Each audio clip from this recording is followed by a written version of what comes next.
Hello guys, welcome back to Edugiri. I hope all of you are doing great, all of you are fine and safe. Edugiri पर हम हर रोज 6 PM पे lecture लेते हैं. I know हमारा backlog है 14th मई का backlog है, वो भी मैं कवर कर दूंगी. 15th मई हो गया था, 16th भी मैंने कर दिया था, राइट. तो आने वाले टाइम में भी आई थिंक एक या दो क्लासेस का कुछ चक्कर रहेगा, ठीक है ना, बट मैं वो आपका कंप्लीट करवा दूंगी, राइट. एंड इस सेशन को लाइक कर देना, चैनल को सब्सक्राइब कर देना और बेल बटन ऑन कर देना ताकि जैसे ही वीडियो लाइव जाए आपको पता चल जाए. ठीक है, चलिए स्टार्ट करते हैं. SC limits ED's power to arrest PMLA accused. अब यहाँ पे सबसे पहले पीएमएलए क्या होता है, ठीक है ना. सुप्रीम कोर्ट पहले मैं ये बंद कर दूं. तो सुप्रीम कोर्ट ने क्या कहा है, ईडी की पावर, ईडीज पावर लिमिट्स लिखेंगे, limits ED's powers to arrest PMLA accused. ठीक है ना. अब यहाँ पर हेडिंग में बहुत सारी चीज़ें हैं जो हमको समझनी पड़ेंगी. सबसे पहले ईडी क्या होता है, इन्फोर्समेंट डायरेक्टरेट, ठीक है ना. इन्फोर्समेंट डायरेक्टरेट इसकी फुल फॉर्म है और ये क्या करता क्या है ईडी. इन्फोर्समेंट डायरेक्टरेट जो है, जो इलीगली पैसे कमा रहे हैं लोग, ठीक है ना, उसके अंदर देखता है. कोई ड्रग्स बेच रहा है, कोई करप्शन कर रहा है, तो कौन आएगा, इन्वेस्टिगेशन एजेंसी ईडी आएगी, ठीक है ना. अब उसके बाद है पीएमएलए. व्हाट इज पीएमएलए, ये एक एक्ट है, लॉ है, prevention of money laundering act. क्या नाम है इसका, prevention of money laundering act. 2002 का एक्ट है ये, ठीक है ना. आपको याद रखना है कि ये 2002 का एक्ट है, ठीक है ना. और उन्होंने क्या करा है, ईडी की पावर्स लिमिट करी है सुप्रीम कोर्ट ने टू अरेस्ट अंडर पीएमएलए. जो भी इस एक्ट के अंदर कोई ऑफेंस करता है, पीएमएलए अक्यूज्ड कौन होता है, लग रहा है जिसने हु हैज कमिटेड, ठीक है ना, वो जिसके ऊपर इल्ज़ाम लगाए कि हाँ इसने, लग रहा है कि इसने ऑफेंस कमिट किया है, ठीक है ना. That is a person is an accused, ठीक है ना. तो उस पर लिमिट कर दिया पावर ईडी की अरेस्ट करने के लिए, ठीक है. तो सुप्रीम कोर्ट ने क्या कहा है, आइए पढ़ते हैं. The supreme court on Thursday gave a fillip to the right to personal liberty by holding that a person summoned by a designated special court under PMLA is presumed to be not in custody and need not apply for bail. तो यहाँ पर इसको पहले हम लिख लेते हैं, क्या कह रहे हैं ये. Supreme court says that when a person when a person is summoned by a designated special court under PMLA, that is prevention of money laundering, ये तो हमने ऊपर ही लिख लिया. PMLA is presumed to be not in custody and need not apply for bail under, ठीक है ना. अब यहाँ पर ये क्या कह रहे हैं, ये कह रहे हैं कि अगर किसी को समन, कोर्ट का बुलावा, ठीक है ना, कॉल्ड बाय कोर्ट, कोर्ट ने बुलाया कि भैया हाजिर हो जाओ कोर्ट में, तो समन आए हैं कोर्ट के, ठीक है ना, कोर्ट के समन आए हैं किसी डेजिग्नेटेड स्पेशल कोर्ट में, जो पीएमएलए के केसेस होते हैं, स्पेशल कोर्ट ने बुलाया, तो आप इन कस्टडी नहीं अज्यूम होते हो. जस्ट बिकॉज समन बुलाया तो इसका मतलब ये नहीं कि आप इन कस्टडी हो और आप बेल के लिए अप्लाई करो. अब अगर मतलब बेल क्यों अप्लाई करेगा, ठीक है. अब मान लो ए है, ए को ईडी ने कहा कि भैया इसने ड्रग्स बेचता है ये, ठीक है, केस वेस फाइल कर दिया, अब इसको कोर्ट ने बुलाया है, ठीक है ना, ए को. अब ए जो है, ए कोर्ट में आ गया क्योंकि समन आए कोर्ट के, तो ये नहीं माना जाएगा ए ईडी की कस्टडी में है और ए को एंटीसिपेटरी बेल के लिए अप्लाई करने की ज़रूरत नहीं है. एंटीसिपेटरी बेल क्या होता है, the word itself means anticipate. जहाँ पे तुम एंटीसिपेट कर रहे हो कि शायद तुम्हारी अरेस्ट हो जाए, तो तुम कोर्ट में जाके पहले ही बोल देते हो कि मेरे को अरेस्ट मत करना, मैं इस कोर्ट में पूरा पूरा जो है, जो भी चीज़ें चाहिए मेरे से ले लो, कहीं मैं जाऊँगा नहीं, बट ईडी मतलब मेरे को अरेस्ट मत करो.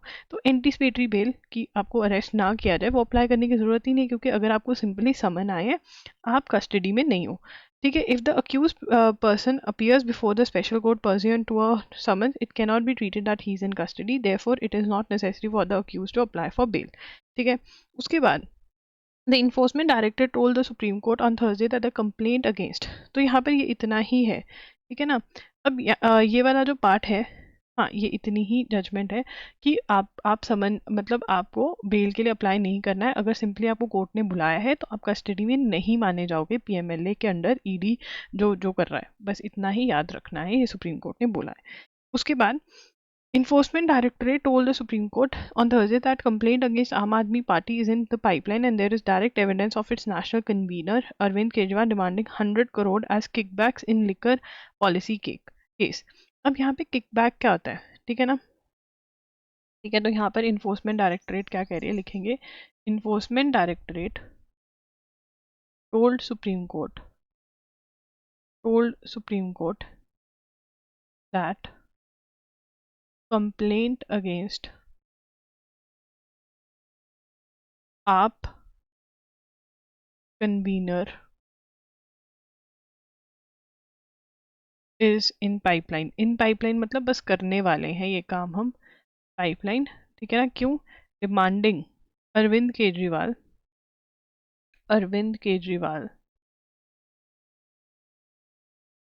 Demanding ₹100 crore as kickbacks in the liquor policy case। तो अब यहाँ पे किकबैक्स क्या है? किकबैक्स का मतलब होता है an amount of money that is illegally, an amount of money लिखेंगे, an amount of money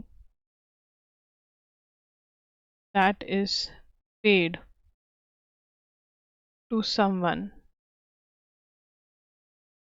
illegally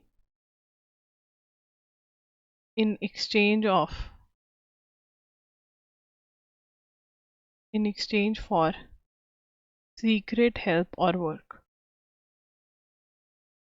ठीक है ना, कि पैसे दिए गए कि हमारे ये काम करवा दो, ठीक है ना? और उसमें लिकर पॉलिसी केस के अंदर क्या हुआ, इन्होंने लिकर का कुछ दिया कि चलो ये कंपनी को ये कर देते हैं इस पर्सन को, और इन टर्न इनको पैसे मिले या कुछ भी कोई फेवर मिली कहीं पर, ये आपने किया है, ये अरविंद केजरीवाल के अगेंस्ट एलिगेशन है, ठीक है?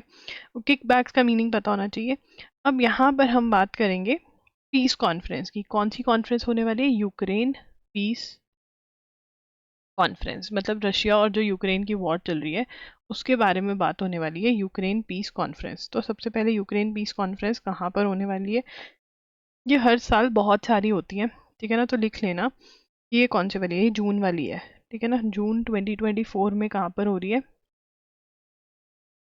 स्विस टाउन बर्जन स्टॉक, है ना? इसको पता है कैसे याद करो, बहुत ही ईजी है। बर्जन स्टॉक, जनरेशन का जेन, स्टॉक बर, ठीक है? या फिर बर्गर स्टॉक भी याद कर सकते हो, बर्गर स्टॉक, आर को एन कर दो, हो गया, ठीक है ना? ये ट्रिक के से यहाँ पर हो रही है स्विट्जरलैंड में, ठीक है?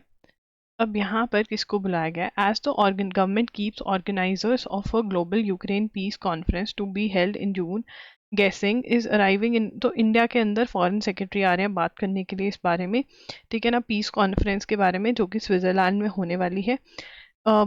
इंडिया और इंडिया ने फ्री ट्रेड अग्रीमेंट साइन किया है यूरोपियन फ्री ट्रेड एसोसिएशन के साथ, ठीक है ना? अगर आप इसके बारे में जानना चाहते हो तो कमेंट में आपको जो रेगुलर स्टूडेंट्स हैं जो ग्री के, वो आपको बता देंगे कि इसके बारे में कहाँ पे डिटेल में बात हुई है, वहाँ से आप अपने नोट्स में ऐड अप कर सकते हैं, ठीक है ना?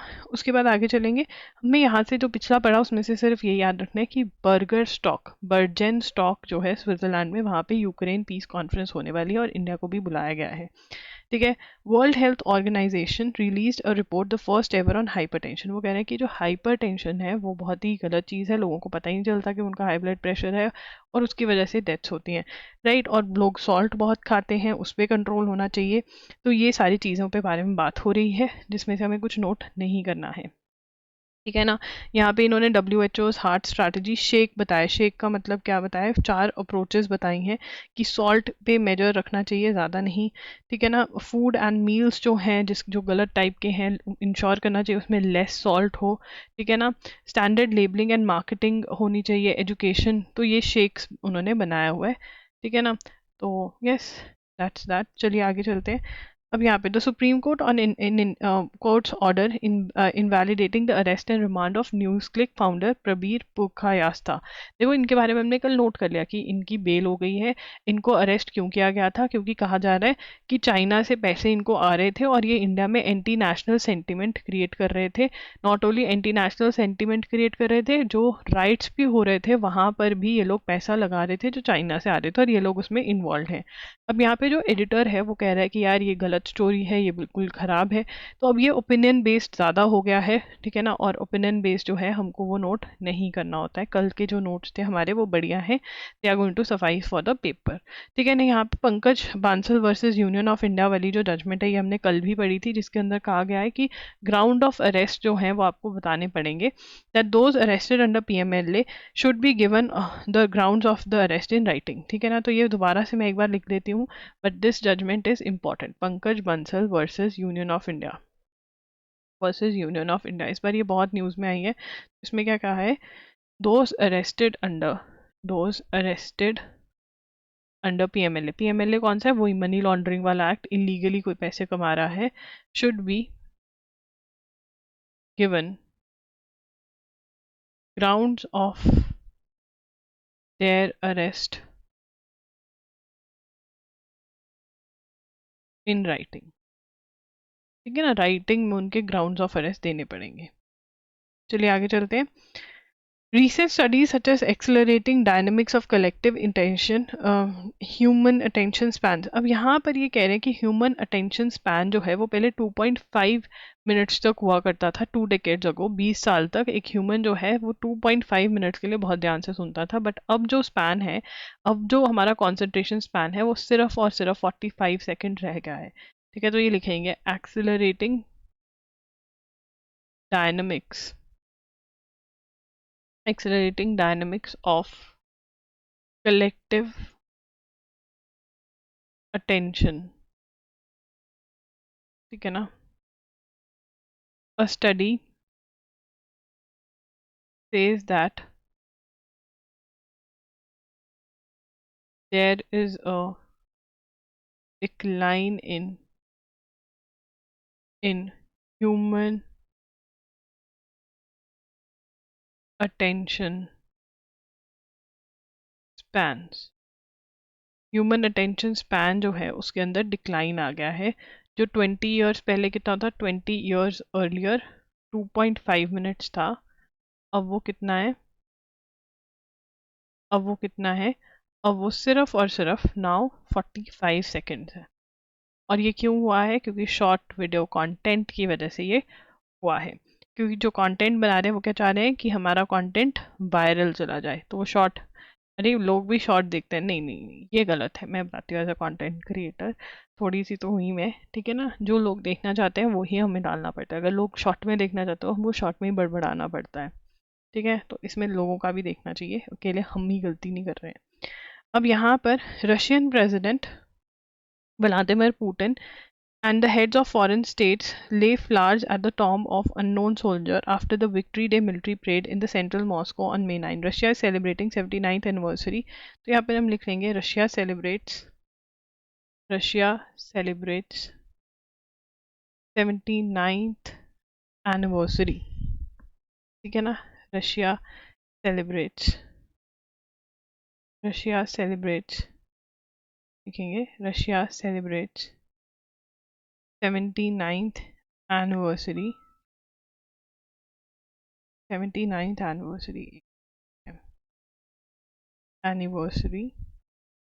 of Soviet Union's victory over Nazi Germany in World War II, है ना। जो नाजी जर्मनी को हराया था इन्होंने वर्ल्ड वॉर 2 में, उसकी 79th एनिवर्सरी है। और उसके लिए कहाँ गए? ले flowers at the Tom of unknown soldier, या टॉम ऑफ अननोन सोल्जर जो रशिया में है, ठीक है, वहाँ पर इन्होंने फ्लावर्स लेकर। तो अगर क्वेश्चन आ जाए टॉम ऑफ अननोन सोल्जर कहाँ पर है? रशिया में है, मॉस्को में, रशिया में है, ठीक है जी। कोई इसमें दिक्कत नहीं होनी चाहिए। ठीक है, अब आगे चलेंगे। The election commission of India on its report on enforcement of Model Code of Conduct has stated that it expects star campaigners to lead by an example and not vitiate the fabric of society. अब star campaigners कौन होते हैं? हुआ star campaigners, हमने इसके ऊपर detail notes बनाए थे, आई थिंक अप्रैल में ही बनाए हैं हमने नोट्स। तो वहाँ से एक तो स्टार कैंपेनर के नोट्स बना लेना, स्टोरी मेरे से सुन लो कि स्टार कैंपेनर जो है वो होता कौन है। तो स्टार कैंपेनर वो होता है जो जगह जगह पे जाकर के वोट इकट्ठी करता है, दूसरे लोगों के लिए भी कहता है कि हाँ इसको वोट दो, इसको वोट दो।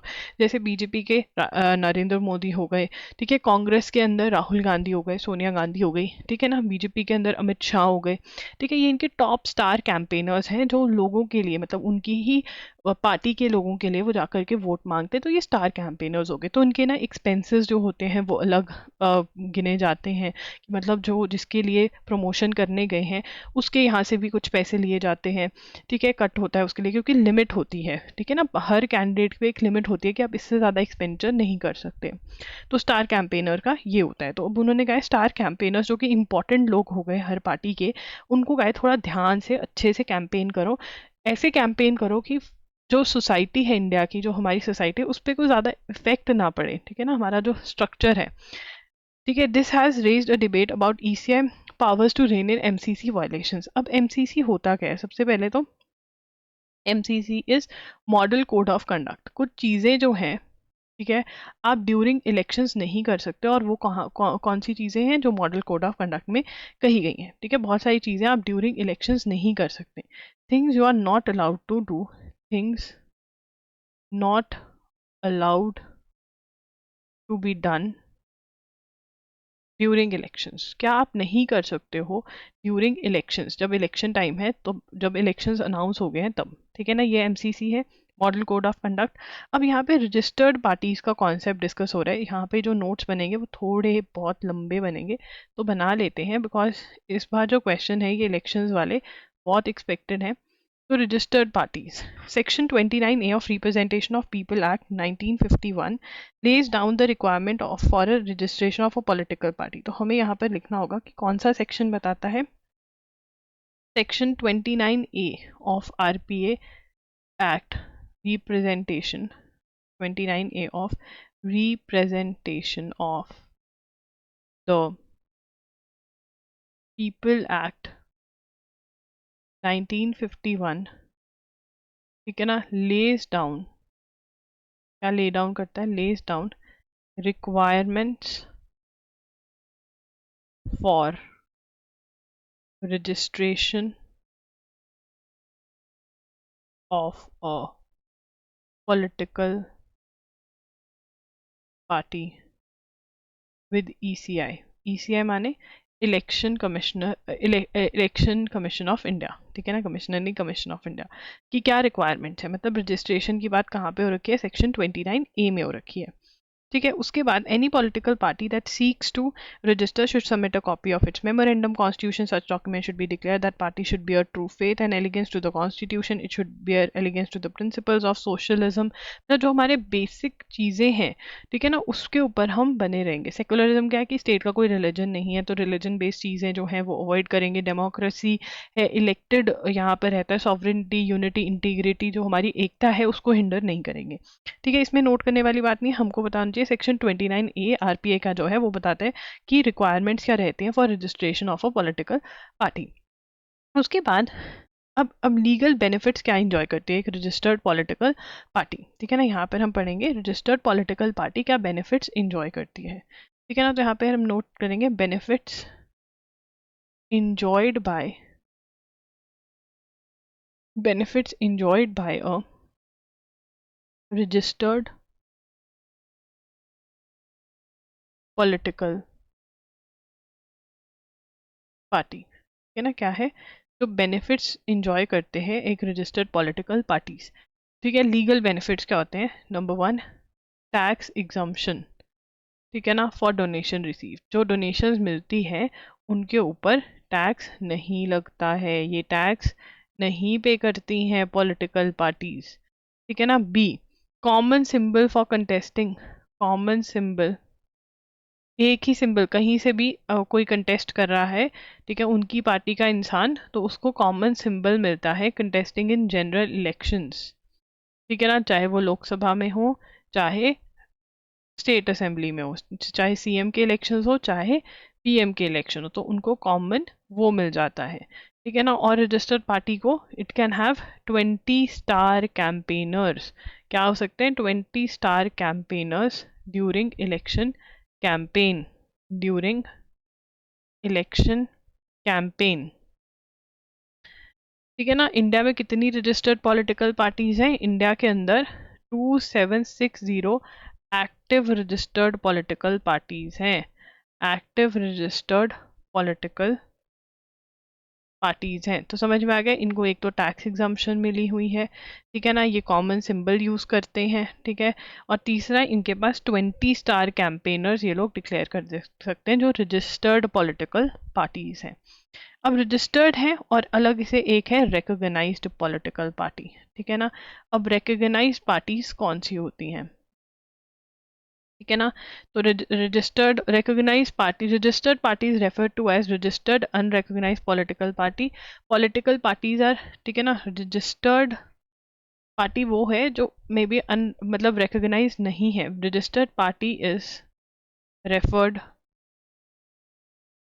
To as RUPP, that is registered unrecognized political party. Political parties, political parties are recognized, are recognized as national or state party under, जो रिकॉग्नाइज पार्टीज हैं फर्दर किस में डिवाइड होते हैं, स्टेट पार्टी और नेशनल पार्टी, किसके अंदर, election symbols, under election symbols,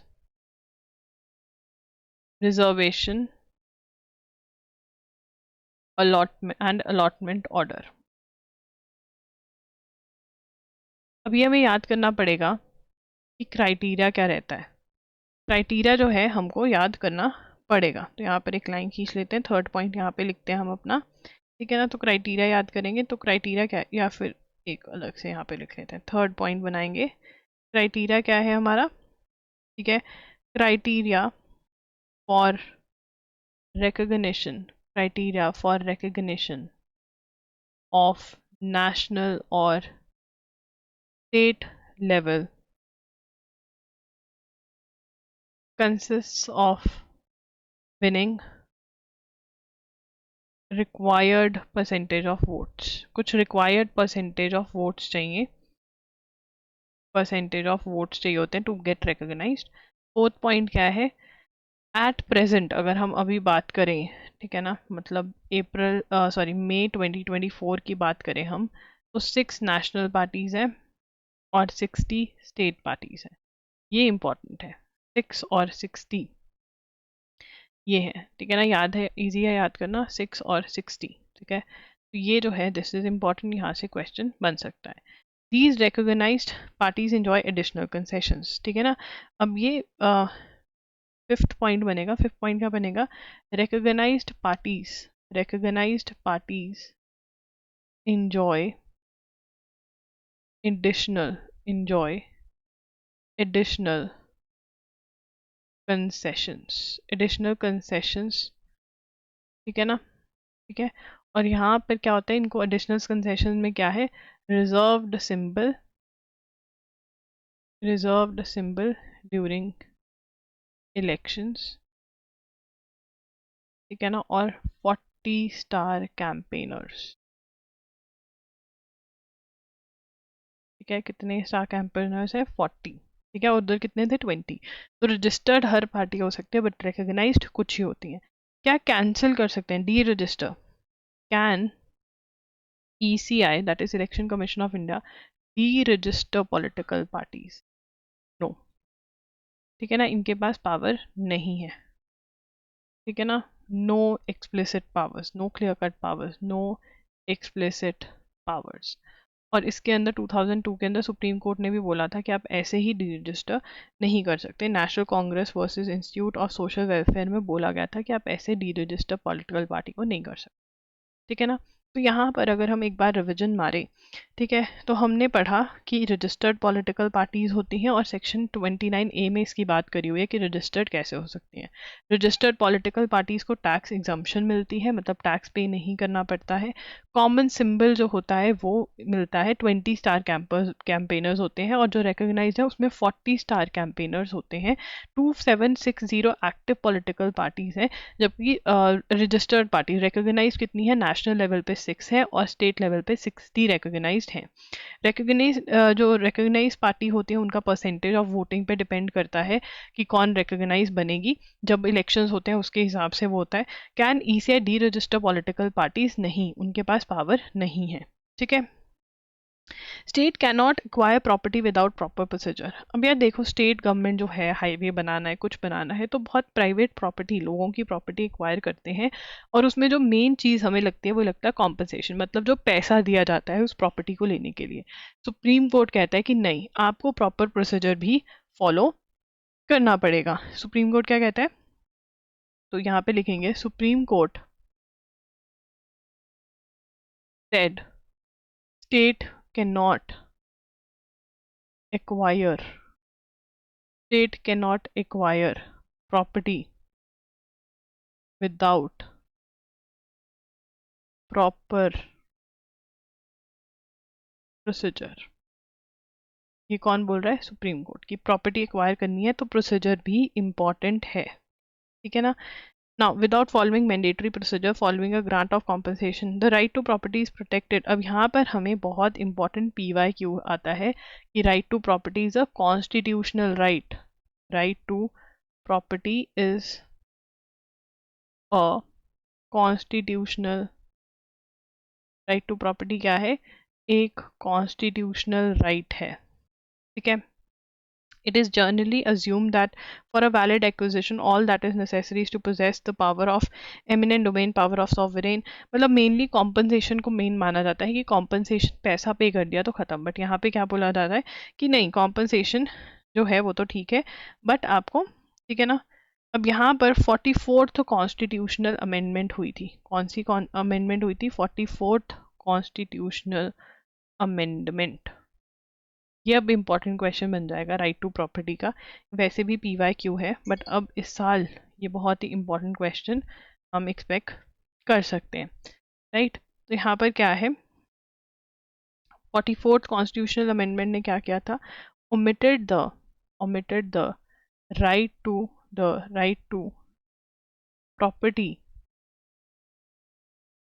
property as a fundamental right, ठीक है ना। And article 300A which was inserted provided that no person shall be deprived of his property save by authority of law। अब यहाँ पर क्या हुआ, इसको समझने की कोशिश करेंगे, ठीक है। यहाँ पर सबसे पहला क्वेश्चन क्या बन सकता है कि भैया राइट टू, और अगर फंडामेंटल राइट थी अब लीगल राइट है, कॉन्स्टिट्यूशनल राइट है, तो उसमें फ़र्क क्या है? राइट तो राइट ही है ना, क्या फ़र्क पड़ेगा उससे? ये सारी चीज़ें समझना हमारे लिए बहुत ही ज़्यादा ज़रूरी है। तो यहाँ पर हम बहुत स्लो डाउन हो जाएंगे। सबसे पहले 44th कॉन्स्टिट्यूशनल अमेंडमेंट जो है उससे क्या हुआ? 44th कॉन्स्टिट्यूशनल अमेंडमेंट 1978 से, ठीक है, ये हुआ कि पहले राइट टू प्रॉपर्टी जो थी वो एक फंडामेंटल राइट थी, ठीक है ना। तो यहाँ पर राइट टू प्रॉपर्टी अगर फंडामेंटल राइट थी तो उससे क्या फ़ायदा था? फंडामेंटल राइट थी तो जनाब हम डायरेक्टली सुप्रीम कोर्ट और हाई कोर्ट में जा सकते थे। जो फंडामेंटल राइट्स होती हैं अगर कोई वो हमारी वायलेट कर दे, उनको कोई तोड़ दे, हमारी राइट वो कर दे, कुछ भी गलत कर दे उस राइट से रिलेटेड, तो हम directly supreme court high court जा सकते हैं। जबकि अगर हमारी कोई legal right, constitutional right violate हुई है तो हमको लोअर कोर्ट से अपनी जर्नी स्टार्ट करनी पड़ेगी और फिर हम ऊपर ऊपर जाएंगे, राइट। ये बात समझने वाली है, क्योंकि हम सीधा बड़े कोर्ट्स में जा सकते हैं अगर हमारी फंडामेंटल राइट वायलेट हुई। तो यहाँ पे राइट टू प्रॉपर्टी को हटा करके क्या राइट बना दिया गया, पहले फंडामेंटल राइट हुआ करती थी, 44th कॉन्स्टिट्यूशनल अमेंडमेंट के द्वारा उसको क्या बना दिया गया, आर्टिकल 300A के अंदर एक कॉन्स्टिट्यूशनल राइट बना दिया गया, एक कॉन्स्टिट्यूशनल राइट बना दिया गया। क्या बना दिया गया, कॉन्स्टिट्यूशनल राइट। ये एक PYQ है। इन दोनों पॉइंट्स में से आपको एक PYQ, एक मतलब क्वेश्चन जरूर आएगा, तो स्टार मार्क कर लीजिए इसको, ठीक है। उसके बाद they include the right to notice. अब यहाँ पे वो कह रहे हैं कि प्रोसीजर की अगर हम बात करें तो क्या प्रोसीजर है, ठीक है। They include the right to notice और the duty of the state to inform the person that it intends to acquire this property, the right of the citizen to be heard और the duty of the state to be hear the objections. तो यहाँ पर ये सारा procedure जो है वो follow करना पड़ेगा। तो यहाँ पर हमने ये पढ़ा है, ठीक है जी। चलिए आगे चलते हैं। अब यहाँ पे the supreme court said, Arvind Kejriwal ने बाहर आके ये बोल दिया कि आप मुझे वोट दो, तो जो मैं 20 डेज के लिए बाहर आया हूँ जेल से, तो फिर मैं वापस जेल नहीं जाऊंगा अगर आप पावर, जो हमारा कोलिएशन है इंडी जो है, अगर वो पावर में आ जाता है तो फिर मुझे जेल नहीं जाना पड़ेगा, तो मुझे वोट दो। तो इसी पे कोर्ट पहुंच गए कि देखो ये ऐसे वोट मांग रहे हैं। तो कोर्ट कहती कोई बात नहीं, जो हमारा ऑर्डर है यही बता रहा है कि 20 दिन बाद उसको जेल में जाना है, ठीक है, इसमें नोट करने वाला कुछ भी नहीं है। अब यहाँ पे कहा जा रहा है कि जिसने कोवैक्सीन जो बायोटेक की मेडिसिन है, भारत बायोटेक की, तो उसके अंदर अडोलेसेंट गर्ल्स जो हैं वो उनके लिए ग्रेटर रिस्क है। तो ये लिख लेते हैं, अडोलेसेंट गर्ल्स, अडोलेसेंट गर्ल्स मतलब जो टीनेज है, girls at risk after receiving Covaxin, ठीक है ना। और कोवैक्सीन किसकी है, कोवैक्सीन भारत बायोटेक की BBV152 मेडिसिन है, ठीक है ना। और इसके अंदर कह रहे हैं जिनको कोमॉर्बिटीज है, मतलब कोई डिजीज है ऑलरेडी, ठीक है ना, higher are at higher risk of adverse events, ठीक है जी। आगे चलेंगे। Facebook Instagram face fresh scrutiny under EU regulations. The European Union opened fresh investigation on Thursday into Facebook and Instagram over suspicious that they are failing to protect children online, ठीक है ना। तो यहाँ पर यूरोपियन यूनियन क्या कह रही है, लिखेंगे European union opened fresh investigation into Facebook and Instagram over suspicion of failing to protect children. तो जो चिल्ड्रन के लिए प्रोटेक्शन ऑनलाइन होनी चाहिए, वो कह रहे हैं कि ये लोग शायद वो नहीं कर पा रहे हैं, ठीक है ना। तो यहाँ पर 60% of companies annual world wide revenue fines up to, इतना फाइन देना पड़ सकता है इनको, 6%, not 60 of a companies annual world wide revenue जो है वो फाइन के तौर पे देना पड़ सकता है EU को। सही है, ये पकड़ के बैठ जाते हैं, कुछ पैसे मिल जाते हैं। यूरोपियन यूनियन ने किसके अगेंस्ट किया, फेसबुक और इंस्टाग्राम के अगेंस्ट किया है कि ये लोग प्रोटेक्ट नहीं कर पा रहे हैं चिल्ड्रन, ऑनलाइन जो चिल्ड्रन को प्रोटेक्शन देनी है वो नहीं दे पा रहे हैं। Armenia Azerbaijan agree to deal on disputed sections of border, ठीक है। अब यहाँ पर लिखेंगे नगोर्नो नगोर्नो काराबाख रीजन जो है, नगोर्नो काराबाख रीजन जो है, ठीक है ना, उससे वो किसका डिस्प्यूटेड है, डिस्प्यूटेड टेरिटरी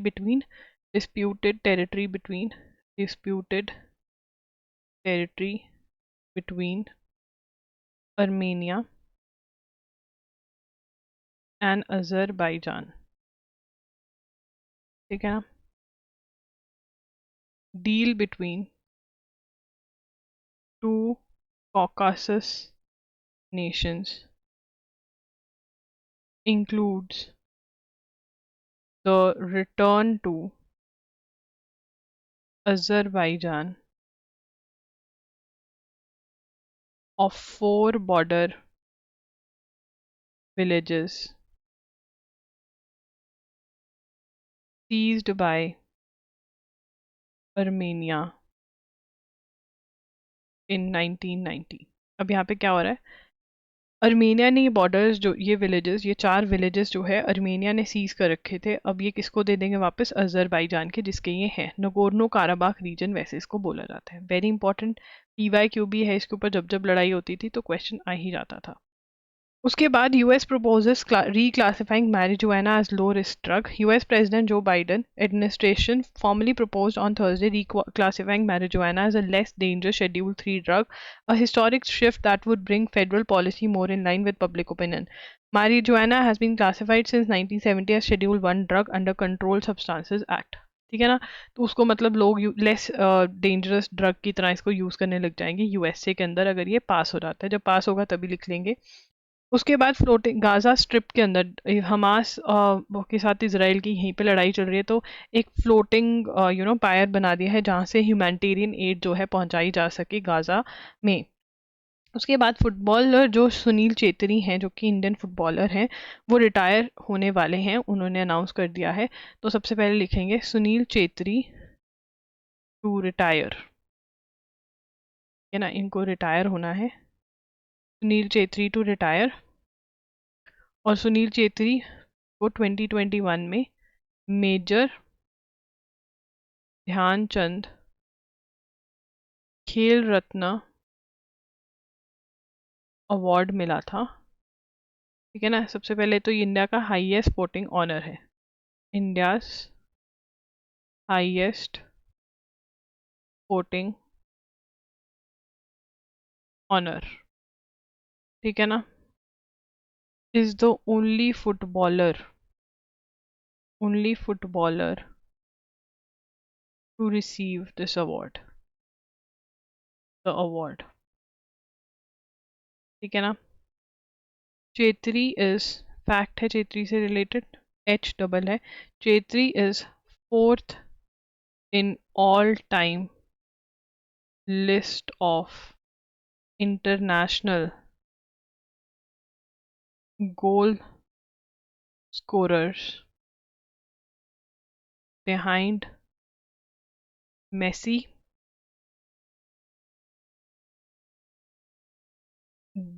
डाइए, ठीक है ना, एंड रोनाल्डो। इनकी कंट्रीज भी लिखी हुई है। रोनाल्डो 128, रोनाल्डो की है पोर्टुगल,